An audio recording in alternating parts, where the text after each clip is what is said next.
नाजरीन please video को like करें और शेयर करें और चैनल को सब्सक्राइब करें। और हमने मेंबरशिप का ऑप्शन अब शुरू कर दिया है, प्लीज़ जाके मेंबर बने और हमें सपोर्ट करें। हम चाहते हैं कि आपकी सपोर्ट हो ताकि फाइनेंशली जो है हमारा चैनल वाइबल हो और इतने हमारे रिसोर्सेज हों कि हम काबुल का विज़िट करें और काबुल जाके इंडिया के जो डेवलपमेंट प्रोजेक्ट्स शुरू होने जा रहे हैं उनका जायज़ा लेके उसकी आपको रिपोर्ट जो है वो फिल्मी रिपोर्ट यानी वीडियो रिपोर्ट जो है आपके सामने पेश करें। तो ये बहुत सारी चीज़ें हैं जिसके लिए फाइनेंस की ज़रूरत होती है, इसीलिए मेंबरशिप का ऑप्शन हमने शुरू किया। आप जाएं, मेंबरशिप पे क्लिक करें और मेंबर बने हमारे चैनल के। Hello and welcome to radio Himalaya. मैं हूं डॉक्टर अमजद मिर्ज़ा। नाजरीन, मुझे पता है कि आप बड़ी बेचैनी से बलूचिस्तान के हवाले से मुंतज़िर हैं कि हम आपको कोई अपडेट दें, लेकिन इस वक्त बलूचिस्तान में इंटरनेट सर्विस चूँकि बंद है, वहाँ से कोई ख़बरें नहीं आ रही। लेकिन एक ये ख़बर ज़रूर है कि गालबन BLA ने विड्रॉ कर लिया है जहरी से, उस टाउन से जिस पे उन्होंने कब्ज़ा किया था। एक होता है विड्रॉ और एक होता है स्ट्रेटेजिकल रिट्रीट। रिट्रीट होता है पसपाई, और उसका मतलब ये होता है कि दुश्मन की फ़ौज ने इतना बड़ा हमला कर दिया है आप पे कि आपको पसपाई इख्तियार करना पड़ रही है। तो उन्होंने पसपाई इख्तियार नहीं की, उन्होंने रज़ाकाराना तौर पर जो है वहाँ से विड्रॉ किया है, पीछे हट गए हैं और चले गए हैं। इस हमले के और इस कब्ज़े के और ये जो इलाका आज़ाद करवाया BLA ने, इसकी क्या अफादियत है इस पर तो हम बात कर सकते हैं बड़ी लंबी, लेकिन ये हम किसी और प्रोग्राम में करेंगे जब हमें थोड़ी सी और इन्फॉर्मेशन आ जाए। एक इन्फॉर्मेशन जो हमें आई है किसी सोर्स से, वो ये है कि इस वक्त अवारान में पाकिस्तानी फ़ौज पर एक बड़ा हमला हुआ है और उस हमले के बाद जो है वो तमाम हॉस्पिटल्स जो है उनको हाई अलर्ट पे कर दिया गया है। ये हमें मिलिट्री के इंटरनल सोर्सेज से ये खबर आई है, इसका इंटरनेट की बंदिश से कोई उस तरह से ताल्लुक़ नहीं है। लेकिन बात मैं करना चाहता हूँ आज आपके साथ अफ़गानिस्तान और भारत के दरमियान जो ताल्लुकात हैं उनके हवाले से। एक बहुत बड़ी मीटिंग हुई है फॉरेन सेक्रेटरी विक्रम मिस्री और एक्टिंग फॉरेन मिनिस्टर मौलवी अमीर खान मुत्तकी के दरमियान दुबई में। नाज़रीन, ये जो दुबई में इजलास हुआ है ये बड़ा तारीख़ी है, और ये इसलिए तारीख़ी है कि इसमें ये मामलात तय किए गए हैं कि भारत को अफ़गानिस्तान में जो डेवलपमेंट प्रोजेक्ट्स हैं उनको आगे बढ़ाने के लिए इत्तफ़ाक़ राय पैदा किया गया है। और उन्होंने कहा है कि इंडिया को हम देखते हैं एक अहम नोयत के इलाक़ाई और मुआशी इक़्तिसादी पार्टनर के तौर पर, पार्टनर का लफ्ज़ इस्तेमाल किया गया है, यानी India is our significant regional and economic partner. ये हाईएस्ट लेवल की टॉक्स हैं दिल्ली और काबुल के नुमाइंदों के दरमियान 2021 के बाद, जब तालिबान ने टेक ओवर किया था। तो इस हवाले से अब तक इंडिया अफ़गानिस्तान की जो है वो सपोर्ट तो करता रहा है, ह्यूमैनिटेरियन एड भेजता रहा है अफ़गानिस्तान में तालिबान के टेक ओवर के फ़ौरन बाद से लेके अब तक।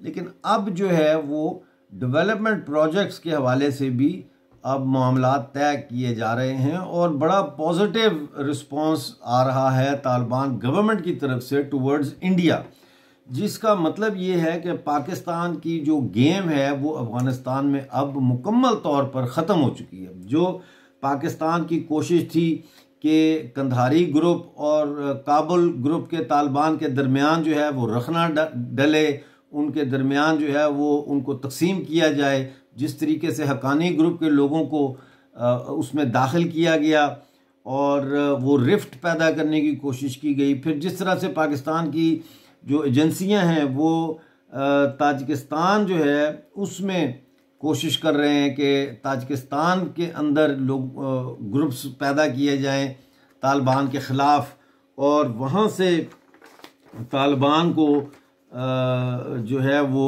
काउंटर करने का जो मंसूबा है वो भी धरे का धरा अब रह गया है। और ये बहुत सारी वजूहात हैं जिनकी वजह से तालिबान ने पाकिस्तान से अपनी उम्मीदें ख़त्म कर दी हैं, क्योंकि पाकिस्तान ने अगर अफ़गानिस्तान में कुछ किया है तो सिवाय तबाही के और कुछ नहीं किया। यहाँ ये भी मैं आपको बताता चलूँ कि अफ़गानिस्तान ने 1948 में 1947 में जब पाकिस्तान कायम किया गया तो उन्होंने पाकिस्तान को तस्लीम नहीं किया, और इसकी तारीख़ी, सियासी और जो है वो टेरिटोरियल यानी इलाकाई वजूहात हैं, जिनमें सबसे पहला तो ड्यूरेड लाइन का मसला है। ड्यूरेड लाइन जो है ये ब्रिटिश इंडिया और अफ़गानिस्तान के दरमियान एक आर्जी बाउंड्री खींची गई थी 1893 में 100 साल के लिए, और वो 1993 में वो मुआहदा ख़त्म हो जाता है। दूसरी तरफ अगर हम देखें तो 1947 में जब ब्रिटिश इंडिया से गए तो जो ब्रिटिश इंडिया के जो मुआहदात थे रीजनल इलाकों के जो ममालिक हैं उनके साथ और प्रिंसली स्टेट्स के साथ, वो तो 1947 में ही ख़त्म हो गए थे। यानी ड्यूरेड लाइन जो है वो 1947 में ही ख़त्म हो गई थी, और यही वजह है, एक बड़ी वजह है कि अफ़गानिस्तान ने पाकिस्तान को तस्लीम करने से इनकार कर दिया था, क्योंकि उसके अंदर अफ़गानिस्तान के हिस्से भी शामिल किए गए थे जो खैबर पख्तूनख्वा ट्राइबल बेल्ट वगैरह के हवाले से आप जानते हैं कि वो इलाके मौजूद हैं, पश्तून बेल्ट जिसको कहते हैं। लेकिन उसके बाद फिर इंटरनेशनल प्रेशर के बाद 1948 में उन्होंने जो है वो पाकिस्तान को तस्लीम कर लिया था। अब दूसरा जो है वो ग्रेटर जो अफ़गानिस्तान है, यानी कि जो पश्तून बेल्ट के हवाले से उसके मामलात भी हैं, और अफ़गानिस्तान ने हमेशा जो है वो ग्रेटर पश्तूनिस्तान के आइडिया को सपोर्ट भी किया है। और इसके अलावा जो बलोच और पश्तून तहरीकें चल रही हैं पाकिस्तान के रियासत के अंदर, वो भी उनके लिए भी अफ़गानिस्तान में सॉफ्ट कॉर्नर पाया जाता है, क्योंकि रिश्तेदारियाँ हैं, मतलब है वही ख़ानदान इधर हैं, उन्हीं के ख़ानदान के लोग उधर हैं, और फिर कल्चरल जो उनके लिंक्स हैं और उनके तल्लुकात हैं, ये सारी चीज़ें जो है इसमें ये मैटर करती हैं। फिर ये है कि कोल्ड वॉर के दरमियान जो है वो शुरू के ज़माने में अफ़गानिस्तान ने एक न्यूट्रल पोजीशन इख्तियार की थी, जबकि पाकिस्तान ने ख़ुद को सीटों और सेंटों के साथ मिलाया था और बेसिकली CIA का आलाकार बन गया था पाकिस्तान। तो इसकी वजह से भी अफ़गानिस्तान और पाकिस्तान के दरमियान मुसलसल एक बदएतमादी की फ़ज़ा जो है वो कायम रही। और फिर यूनाइटेड नेशन की जो मेंबरशिप है पाकिस्तान की 1947 में, उसको भी अफ़गानिस्तान ने अपोज़ किया था। अब जो लेटेस्ट डेवलपमेंट्स हैं वो ये हैं कि इंडिया जो है वो पहले भी प्रोजेक्ट्स चला रहा था डेवलपमेंट के अफ़गानिस्तान में, तो अब अफ़गानिस्तान के गवर्नमेंट जो है तालिबान की, वो ये चाहती है कि ये प्रोजेक्ट्स जो है इनको मज़ीद आगे बढ़ाया जाए। ये सूरत हाल इस वक्त चल रही है। पाकिस्तान के बारे में जो यूनाइटेड नेशन में तालिबान के स्पोक्स पर्सन हैं सुहेल शाहीन साहब, उन्होंने आज इंटरव्यू देते हुए कहा कि वो चाहते हैं कि भारत के साथ उनके रवायती और तारीख़ी ताल्लुकात जो है वो बहाल हों, यानी ट्रेडिशनल एंड हिस्टोरिकल रिलेशन जो है वो रिस्टोर हों, ये उनका कहना था।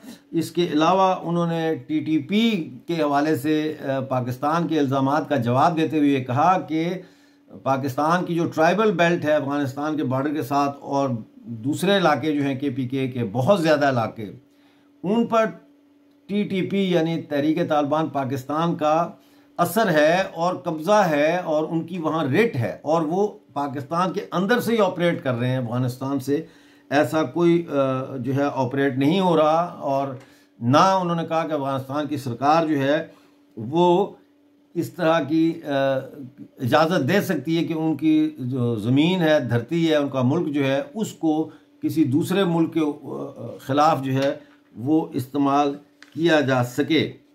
ये है अभी की ताज़ा तरीन सूरत हाल। नाज़रीन प्लीज़ वीडियो को लाइक करें और शेयर करें और चैनल को सब्सक्राइब करें। और हमने मेंबरशिप का ऑप्शन अब शुरू कर दिया है, प्लीज़ जाके मेंबर बने और हमें सपोर्ट करें, क्योंकि हम चाहते हैं कि आपकी सपोर्ट हो ताकि फाइनेंशली जो है हमारा चैनल वाइबल हो और इतने हमारे रिसोर्सेज हों कि हम काबुल का विज़िट करें और काबुल जाके इंडिया के जो डेवलपमेंट प्रोजेक्ट्स शुरू होने जा रहे हैं उनका जायज़ा लेके उसकी आपको रिपोर्ट जो है वो फिल्मी रिपोर्ट यानी वीडियो रिपोर्ट जो है आपके सामने पेश करें। तो ये बहुत सारी चीज़ें हैं जिसके लिए फाइनेंस की ज़रूरत होती है, इसीलिए मेंबरशिप का ऑप्शन हमने शुरू किया। आप जाएं, मेंबरशिप पे क्लिक करें और मेंबर बने हमारे चैनल के। Thank you very much for watching radio Himalaya news.